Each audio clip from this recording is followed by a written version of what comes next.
So hello what's up guys, welcome Blasters fire എന്ന് പറഞ്ഞ YouTube ചാനലിലേക്ക് സ്വാഗതം. So bring back Ivan Vukomanovic. എൻ്റെ റിക്വസ്റ്റാണ് മാനേജ്മെൻറ്റിനോട്. എന്തുകൊണ്ട് ഇവാൻ ആശാൻ വരണം? എനിക്ക് തോന്നുന്നു ഒരു പുതിയ ബ്ലാസ്റ്റേഴ്സിൻ്റെ കൂടിയ ലോക്ക്ഡൗൺ കിഡ്സിനൊന്നും ഇപ്പോഴും ഇവാൻ വൊക്കോമനോവിച്ചിൻ്റെ വില എന്തെന്ന് മനസ്സിലായിട്ടില്ല എന്നുള്ളതാണ് സത്യം പറഞ്ഞാലുള്ള കാര്യം. എന്ന് വെച്ച് കഴിഞ്ഞാൽ കൂടുതൽ ആൾക്കാർക്കൊക്കെ ബോധ്യമായിക്കണേ ഏറെക്കുറെ ഇവാൻ വൊക്കോമനോവിച്ച് ആയിരുന്നു ബെറ്റർ. എന്നാലും ചില മണ്ടന്മാർ ഇപ്പോഴും പറയുന്നുണ്ട് ഇവാൻ വൊക്കോമനോവിച്ച് ആദ്യത്തെ സീസണിലല്ലാണ്ട് പിന്നത്തെ സീസണുകളിലൊന്നും ഉണ്ടാക്കിയിട്ടില്ല എന്ന്. എനിക്ക് അവരോട് പറയാനില്ല, ആദ്യം എനിക്ക് മാനേജ്മെൻറ്റിനോട് പറയാനുള്ളത്, നിങ്ങൾ ഇവാൻ ആശാനെ തിരിച്ചു കൊണ്ടുവന്നിരിക്കണം. ഈ സീസണിലല്ല, അടുത്ത സീസണിലെങ്കിലും നിങ്ങൾ കൊണ്ടുവന്നിരിക്കണം. ഇവർ കൊണ്ടുവരാത്തതിൻ്റെ കാരണം ഇവരുടെ ഈഗോ തന്നെയാണ്. അതാണിപ്പോൾ നമുക്ക് എല്ലാവർക്കും അറിയാൻ പറ്റുന്നത്. മര്യാദയ്ക്ക് ഇവാൻ വൊക്കോമനോവിച്ചിനെ തിരിച്ചു കൊണ്ടുവന്നാൽ ഇവരുടെ മറ്റേതും മറിച്ചതൊന്നും പുറത്തിറങ്ങാതെ പോകും.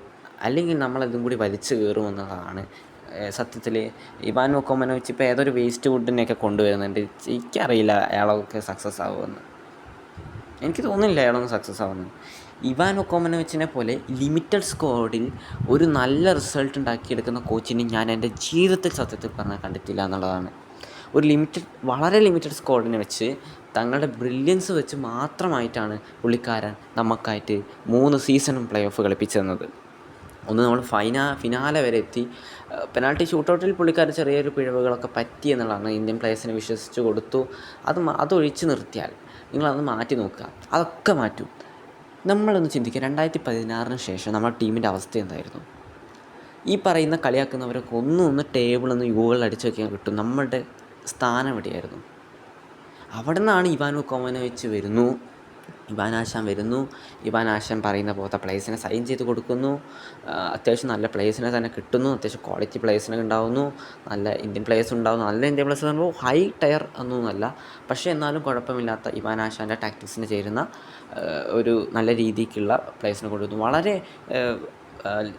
സിമ്പിൾ ആൻഡ് ഡിമ്പിളായിട്ടുള്ള ടാക്ടിക്സാണ് ഇവാൻ വൊക്കോമനോവിച്ച് അവിടെ ഇംപ്ലിമെൻറ്റ് ചെയ്തതെന്നുള്ളതാണ് ഏറ്റവും വലിയൊരു കാര്യം. എന്ന് വെച്ച് കഴിഞ്ഞാൽ സിമ്പിൾ 4-4-2 ആണ് അവിടെ അപ്ലൈ ചെയ്തത്. അതായത് ഇപ്പോഴത്തെ കോച്ചുമാരായ കറ്റാലയും ചെഹറയും ഒക്കെ ചെയ്തുകൊണ്ടിരുന്നത് തുമ്പിയെ കൊണ്ട് കല്ലെടുപ്പിക്കുന്ന പരിപാടിയാണ്. ഇന്ത്യൻ പ്ലേയേഴ്സിനെ കൊണ്ട് അപാരമായിട്ട് ഇപ്പം ഫോറിൻ പ്ലേയേഴ്സ്, അതായത് അങ്ങനത്തെ അത്രയും മെച്യൂറായിട്ടുള്ള അത്രയും ടാലൻറ്റഡ് ആയിട്ടുള്ള പ്ലേയേഴ്സിനൊക്കെ അങ്ങനത്തെ ലോങ് ക്രോസൊക്കെ കൊടുക്കാൻ പറ്റുള്ളൂ. അതുപോലെ നമ്മുടെ ഇന്ത്യൻ പ്ലേയേഴ്സിന് കൊടുക്കാൻ അങ്ങനെ കഴിയില്ല. കാരണം അതത്രയും എക്സ്പീരിയൻസ്ഡ് പ്ലേയേഴ്സിനെ കഴിയുള്ളൂ. അത്തരത്തിലുള്ള ഡിഫൻസീവ് മിഡ്ഫീൽഡറും ഇല്ല നമുക്കൊന്നും അത്തരത്തിലുള്ള പ്ലേ ചെയ്യാൻ. അപ്പോൾ അങ്ങനെ വരുന്ന സമയത്ത് ഈ ഇന്ത്യൻ പ്ലേയേഴ്സിനെയൊക്കെ ഓവറായിട്ട് പണിയെടുപ്പിക്കുന്ന സമയത്ത് ഇപ്പോൾ ഡാനിഷ് ഫാറൂഖിനെ കുറ്റം പറയുന്നുണ്ട്, സന്ദീപ് സിംഗിനെ കുറ്റം പറയുന്നവരുണ്ട്. എൻ്റെ അഭിപ്രായത്തിൽ ഡാനിഷ് ഫാറൂഖ് ഇവാൻ ആശാൻ്റെ സീസണിലെ മോശമാണെങ്കിൽ ഇത്ര കണ്ടൊന്നും മോശമായിരുന്നില്ല എന്നുള്ളതാണ്. ഇതൊരു കോച്ചിൻ്റെ പ്രശ്നമായി തന്നെ എനിക്ക് ഫീൽ ചെയ്യുന്നുണ്ട്. ഐ തിങ്ക് കേരള ബ്ലാസ്റ്റേഴ്സിൽ ഇവാൻ വൊക്കോമനോവിച്ചിൻ്റെ കീഴിൽ ഇവാൻ വൊക്കോമനോവിച്ച് ഇന്ത്യൻ പ്ലേയേഴ്സിന് കാര്യമായിട്ടുള്ള പണിയൊന്നും കൊടുത്തിട്ടില്ലായിരുന്നു എന്നുള്ളതാണ്. അത് ഡിഫറൻസ് നിങ്ങൾക്ക് മനസ്സിലാവും. സന്ദീപ് സിംഗിനൊക്കെ ആ സീസണിലൊക്കെ നല്ല കളിയായിരുന്നു എന്നുള്ളതാണ് ഇവാൻ വൊക്കോമനോവിച്ചിൻ്റെ കീഴിലുള്ള അണ്ടറുള്ള സീസൺ. സോ നമ്മൾ ഓരോ ഇൻഡിവിജ്വലിനെയും കൃത്യമായി എന്താണ് അവർക്ക് പറ്റുക ആ ജോലി കൊടുത്തു. ബാക്കിയൊക്കെ ഫോറിൻ പ്ലേയേഴ്സ് കൈകാര്യം ചെയ്തു എന്നുള്ളതാണ്. അത്തരത്തിലുള്ള ഫോറിൻ പ്ലേയേഴ്സ് ഉണ്ടായിരുന്നു, അത്യാവശ്യം ക്വാളിറ്റിയുള്ള ഫോറിൻ പ്ലേയേഴ്സ് ഉണ്ടായിരുന്നു. പിന്നെ ഇവാൻ ആശാനെ ഇവിടെ നിന്ന് പുറകുന്ന് കുത്തി ഇവാൻ ആശാൻ്റെ പ്ലേസിനെ ഞാൻ പറയട്ടെ, ഒന്നാമത്തെ സീസൺ നമ്മൾ ഫിനാലെ എത്തി. അന്ന് കൊറോണ ഉൾപ്പെടെയുള്ള ഒരുപാട് ചലഞ്ചുകളെയും എല്ലാം മറികടന്നാണ് നമ്മൾ ഫിനാലെ എത്തിയത്. ഒടുവിൽ നമ്മൾ ഹൈദരാബാദിനോട് കിരീടം വെച്ച് കീഴടങ്ങി. ആ 4ാമത്തെ സ്ഥാനം അല്ലെങ്കിൽ ആ ഫൈനലെത്തുക എന്നുള്ളത് 2020 സീസണിൽ 10ാം സ്ഥാനത്ത് ഫിനിഷ് ചെയ്ത ഒരു ടീം, ഏറ്റവും അവസാന സ്ഥാനത്ത് ഫിനിഷ് ചെയ്ത ഒരു ടീം പിന്നത്തെ സീസണിൽ കയറി വരികയാണ് ഫൈനലിലേക്ക്. രാജകീയ കുതിപ്പാണെന്ന് കേരള ബ്ലാസ്റ്റേഴ്സ് ഇവാൻ വൊക്കോമനോവിച്ചിൻ്റെ അണ്ടറിൽ നടത്തിയത്. അത് കഴിഞ്ഞു 2ാമത്തെ സീസണിൽ ഇവാൻ വൊക്കോമനോവിച്ചിനെ തട്ടിക്കളയാൻ ആ സമയത്ത് മാനേജ്മെൻറ്റ് ശ്രമം തുടങ്ങിയിട്ടുണ്ട്. അതായത് ഈ പറയുന്ന 1ാം സീസൺ കഴിഞ്ഞതിന് ശേഷം 2ാം സീസണിൽ അങ്ങനത്തെ ശ്രമം ഉണ്ടായിട്ടുണ്ട്. നിങ്ങൾ ആരും അറിയാത്തൊരു കാര്യമാണ് അത്. പക്ഷെ അന്നത്തെ ഫാൻസിൻ്റെ പ്രഷർ കൊണ്ട് അത് അങ്ങനെ കളഞ്ഞില്ല, ഭാഗ്യമുണ്ട്. പക്ഷേ എന്ത് ചെയ്തു, പിന്നെ ഇവാൻ വൊക്കോമനോവിച്ചിൻ്റെ പകുതിയോളം ഫോറിൻ പ്ലേയേഴ്സ്, പകുതിയല്ല, എത്ര ഫുൾ ഫോറിൻ പ്ലേയേഴ്സിനെ ലൂണയും ലെസ്കോയും ഒഴികെ ബാക്കി എല്ലാ പ്ലേയേഴ്സിനെയും തട്ടി.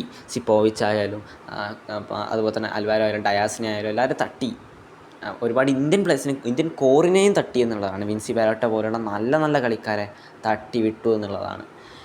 അങ്ങനെ തട്ടി പിന്നീടുള്ള സീസണിൽ പിന്നെ മൊത്തം ഒഴിഞ്ഞു പോക്കാം. ഇപ്പോൾ ആകെ ഒരു ഇവാനാഷിൻ്റെ അന്നത്തെ ടൈമിലുള്ള പ്ലെയർ ഹോർമിപ്പാമാണ്. അന്നൊക്കെ ഹോർമിപ്പാമിൻ്റെ കളി നിങ്ങളൊന്ന് ആലോചിച്ച് നോക്കുക. അപ്പോൾ രണ്ടാമത്തെ സീസൺ എന്ന് പറയുന്നത് ഇവാൻ വുക്കോവിച്ചിൻ്റെ കോർ ടീമിനെയും തകർത്തിട്ടാണ് മാനേജ്മെൻറ്റ് ഏതൊക്കെയോ കണ്ടം പ്ലേയേഴ്സിനെയൊക്കെ വാങ്ങിച്ചു കൊടുത്തു. അത് വെച്ച് പുള്ളിക്കാരൻ കഴിയുന്നത്രയും എനിക്ക് തോന്നുന്നു ആ സീസണിൽ നമ്മൾ എന്ത് ചെയ്തു റെക്കോർഡ് ഉണ്ട് എന്നുള്ളതാണ്. കണ്ടിന്യൂസ് അല്ല കൺസിക്യൂട്ടീവ് പീരീഡിൽ 8 വിജയങ്ങൾ. അതിനു മുന്നേ ഒന്നാമത്തെ സീസണിൽ നമ്മൾ 10 തോൽവി അറിയാത്ത മത്സരങ്ങൾ, അൺബീറ്റൺ റണ്ണായിരുന്നു 10 മത്സരങ്ങൾ. പിന്നെ സെക്കൻഡ് മോസ്റ്റ് അൺബീറ്റൺ റണ്ണ് നടത്തി 8 മത്സരം കൺസിക്യൂട്ടീവ് വിജയം. ഇങ്ങനെ ഒരുപാട് അച്ചീവ്മെൻ്റ് ഉണ്ട് നമുക്ക്. മാത്രമല്ല ഒരുപാട് ടാലൻറ്റുകൾ വളർന്നു വന്നു എന്നുള്ളതാണ് ഇവാനോ കൊമനച്ചിൻ്റെ അണ്ടറിൽ. പിന്നെ മൂന്നാമത്തെ സീസണിലേക്ക് എത്തുമ്പോൾ പകുതിയോളം പ്ലേയേഴ്സിനും ഇഞ്ചുറി ആയിക്കൊണ്ടാണ് ജനുവരി ട്രാൻസ്ഫർ വിൻഡോ അടിച്ചത്. അതിനുശേഷം പുള്ളിക്കാരൻ കഴിയുന്നൊക്കെ ചെയ്തു. പുള്ളിക്കാരൻ ഒടുവിൽ പ്ലേ ഓഫ് വരെ എത്തിച്ചു നമ്മളെ. നമുക്കറിയാം ഗോവക്കെതിരെ വന്ന അദ്ദേഹത്തിൻ്റെയൊക്കെ വിജയം എനിക്കിപ്പോഴും ഓർമ്മയുണ്ട്. ഞാൻ ആ കളി കണ്ട ഒരാളാണ്. സത്യം പറഞ്ഞാൽ എനിക്ക് ഇവാൻ വുക്കോവിച്ചിനെ ഇപ്പോഴാണ് മിസ് ചെയ്യുന്നത്. ഞാൻ ഇവാൻ വുക്കോവിച്ചിനെ കുറ്റം പറഞ്ഞിട്ടുണ്ടോ എന്ന് വെച്ചാൽ ചില കാര്യങ്ങൾ കുറ്റം പറഞ്ഞിട്ടുണ്ട്. എന്നാൽ ഇവാനെ വേണ്ട സമയത്ത് ഞാൻ ഡിഫൻഡ് ചെയ്തിട്ടുണ്ട്. കാരണം ഒരുപാട് പേര് എനിക്ക് തന്നെ ഒരുപാട് അറിയുന്ന ആൾക്കാരൊക്കെ ഇവാൻ വുക്കോവിച്ചിനെ കുറ്റം പറഞ്ഞപ്പം ഞാൻ പറഞ്ഞിടുന്നത് ഇത് ഇവാൻ്റെ പ്രശ്നമല്ല, ഇപ്പോഴുള്ള സ്ക്വാഡിനില്ല, നല്ലൊരു സ്ക്വാഡില്ലായിരുന്നു. എന്നിട്ട് പോലും ആ കഴിവിൽ ഇപ്പോഴത്തെ കാറ്റാലയാണ് അന്ന് പരിശീലിപ്പിച്ചെങ്കിൽ 7 ഗോൾ വാങ്ങിക്കേണ്ട സമയം കഴിഞ്ഞു. ഇവാനായതുകൊണ്ട് കുറച്ച് വിജയങ്ങളും തട്ടിമുട്ടിയോണ്ട് പോയി ആ ഒരു ലൊട്ട സ്ക്വാഡ് വെച്ച്. ആ ലൊട്ട സ്ക്വാഡ് ശേഷം ആ പ്ലേ ഓഫ് എത്തി കപ്പടിപ്പിക്കാൻ പറ്റിയില്ല എന്ന് പറഞ്ഞുകൊണ്ട് ഈ ചെറ്റപ്പ് മാനേജ്മെൻറ്റ് പുണ്ടച്ച് മാനേജ്മെൻറ്റ് ഇവാൻ വുക്കോവിച്ചിനെ തട്ടിക്കളഞ്ഞു എന്നുള്ളതാണ് വളരെ വിഷമകരം. അങ്ങനെ ഇവാനാഷൻ പോയി, വളരെ സങ്കടം എനിക്ക് പോയി. അതിന് കൊണ്ടുവന്നതോ മിക്കാൽ സ്റ്റാറ. അതൊക്കെ കുറ്റം പറയല്ല, പക്ഷേ അദ്ദേഹത്തിനെ പറ്റിച്ചുകൊണ്ടാണ് ഇവിടെ വന്നത്. ഇന്ത്യയിലെ ഏറ്റവും ബെസ്റ്റ് ഡിഫൻസ് നമ്മുടെ കേരള ബ്ലാസ്റ്റേഴ്സിനാണെന്ന് പറഞ്ഞുകൊണ്ടാണ് ആ പാവം മിക്കാൽ സ്റ്റാറെ ഇവിടെ കൊണ്ടുവന്നത്. എന്നാലോ മിസ്റ്റേക്കുകൾ തുരുതുരാ വരുത്തുന്ന ഒരു ഡിഫൻസീവ് ലൈനായിരുന്നു നമുക്കുണ്ടായിരുന്നത്. അതുകൊണ്ട് ആ പാളയനവിടെ പാളി. കാറ്റാലക്കാണെങ്കിൽ പിന്നെ ഒന്നും ചെയ്യാൻ പറ്റുന്നില്ല. അതാണ് കാണുന്നത്. എന്നാൽ ഇപ്പോൾ ഉള്ള കാര്യങ്ങളൊക്കെ സൂചിപ്പിക്കുന്നത് ഇവാനാഷാനിലേക്ക് തന്നെ ഇവാനാഷൻ വരണം എന്ന് തന്നെ ദൈവം പോലും ആഗ്രഹിക്കുന്നു എന്നുള്ളതാണ്. അതിന് വേണ്ടിയിട്ടാണ് മാനേജ്മെൻറ്റിനെ കൊണ്ട് ആ തീരുമാനം എടുപ്പിക്കാനാണ് ഈ ഒരു നിമിഷങ്ങളൊക്കെ വരുന്നതെന്നുള്ളതാണ്.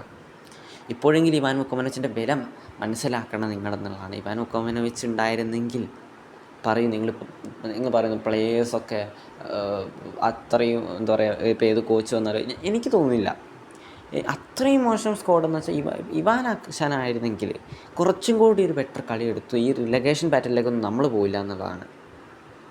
ഇതിനേക്കാൾ ഇഞ്ചുറികളൊക്കെ ചറപറ പറ്റിയ സീസണുണ്ട്. അന്ന് ഇതേപോലത്തെ സ്ക്വാഡൊക്കെ തന്നെ വെച്ചിട്ടാണ് നമ്മൾ കളിച്ചത്. അന്ന് ഇവാൻ ആക്ഷൻ എത്ര റിസൾട്ട് ഉണ്ടാക്കിയെടുത്ത് ആകെ വളരെ കുറച്ച് മത്സരം തോറ്റിട്ടുണ്ട്, അത് ശരി തന്നെ. പക്ഷേ ഇതുപോലെ കണ്ടിന്യൂസ് ഒരു പോയിൻ്റ് പോലും ഒരു ഗോൾ അടിക്കാൻ പോലും സ്ട്രഗിൾ ചെയ്യുന്നൊരു ടീം അന്നില്ലായിരുന്നു. ഇവാൻ ആഷൻ്റെ കീഴിൽ വളരെ മികച്ച റണ്ണായിരുന്നു. അതുകൊണ്ട് തന്നെ ഞാൻ പറയുകയാണ് ഇവാൻ ആഷൻ തിരിച്ചു വരണം. ഞാൻ അതിന് ഘോരം തന്നെ പറയുന്നു. എൻ്റെ അഭിപ്രായത്തിൽ മഞ്ഞപ്പട ഇതിലിടപെടണം എന്നുള്ളതാണ്. മഞ്ഞപ്പട ഇവാനായിട്ട് തന്നെ ബ്രിങ് ബാക്ക് ഇവാൻ എന്ന് പറഞ്ഞ ക്യാമ്പയിൻ തുടങ്ങണം എന്നുള്ളതാണ്. അല്ലാതെ എന്തോന്ന് പറഞ്ഞാൽ ലീഡ് ഓർ ലീവ് എന്ത് തേങ്ങയാണത്? ലീഡ് ഓർ ലീവ് എന്ന് പറഞ്ഞുകൊണ്ടോ? അവർ ലീഡ് ചെയ്യും.